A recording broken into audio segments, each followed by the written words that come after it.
حضرت لوط علیہ السلام کی قوم شرک میں مبتلا تھی اور شرک کے ساتھ ساتھ وہ بے حیائی کا بھی شکار تھے۔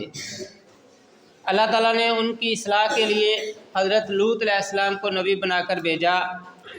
حضرت لوط علیہ السلام نے قوم کو بہت سمجھایا کہ وہ اللہ کے ساتھ شرک نہ کریں اور ان برائیوں سے باز آ جائیں۔ قوم نے ان کو دھمکی دی کہ تم بہت پاک صاف بنتے ہو، ہم تمہیں اپنی بستی سے نکال دیں گے۔ جب قوم برائیوں اور بے حیائی سے باز نہ آئی تو اللہ تعالیٰ نے ان پر عذاب بھیجا۔ عذاب لانے والے فرشتے نہایت خوبصورت لڑکوں کی شکل میں حضرت لوط علیہ السلام کے گھر آئے۔ حضرت لوط علیہ السلام ان کو دیکھ کر پریشان ہوئے۔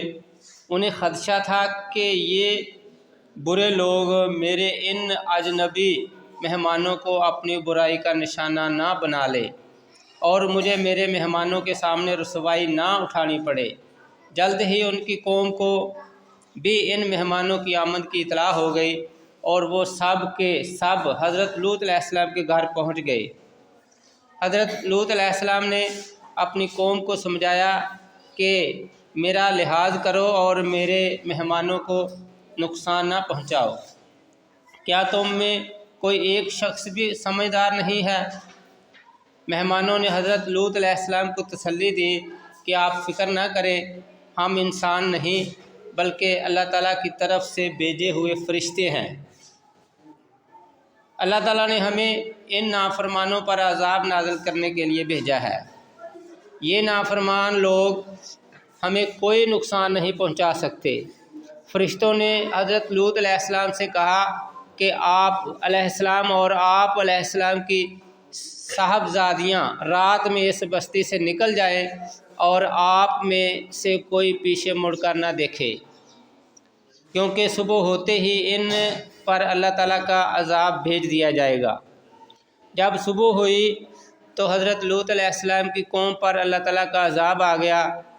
نافرمان قوم کو اندھا کر دیا گیا، ان کی بستیوں کو اٹھا کر پٹخ دیا گیا اور ان پر آسمان سے پتھروں کی بارش ہوئی۔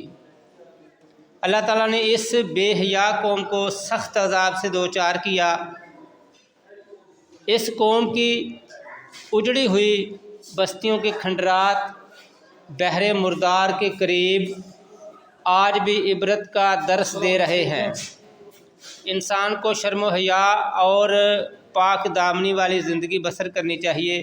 حضرت محمد رسول اللہ خاتم النبیین صلی اللہ علیہ وآلہ وصحبہ وسلم نے فرمایا، الحیاء شعبۃ من الایمان، الحیاء شعبۃ من الایمان، حیا ایمان کا ایک شعبہ ہے، حصہ ہے۔ حیا والی زندگی اطمینان اور سکون والی زندگی ہے۔ جو لوگ بے حیا ہو جاتے ہیں اور اپنی خواہشات کے غلام بن جاتے ہیں، ان کی زندگی میں سے سکون اور اطمینان ختم ہو جاتا ہے، ان کے دل ویران ہو جاتے ہیں، ان کے لیے آخرت میں بھی سزا ہے اور وہ دنیا میں بھی خوش نہیں رہتے۔ تو عزیز طلباء، قوم لوط میں بے حیائی کی جو ہے نا وہ بیماری عام تھی، برائی عام تھی۔ وہ لڑکوں کے ساتھ بے حیائی کرتے تھے، یعنی ان میں ایسی برائی تھی کہ لڑکوں نے لڑکوں کے ساتھ جنسی تعلقات قائم کر رکھے تھے۔ اس بیماری کی وجہ سے، اس برائی کی وجہ سے اللہ تعالیٰ نے اس قوم پر عذاب نازل کیا اور اس پوری بستی کو اٹھا کر آسمانوں پر لے جا کر اوندے منہ جو ہے نا وہ گرایا اور وہ ساری کی ساری بستی الٹ دی۔ تو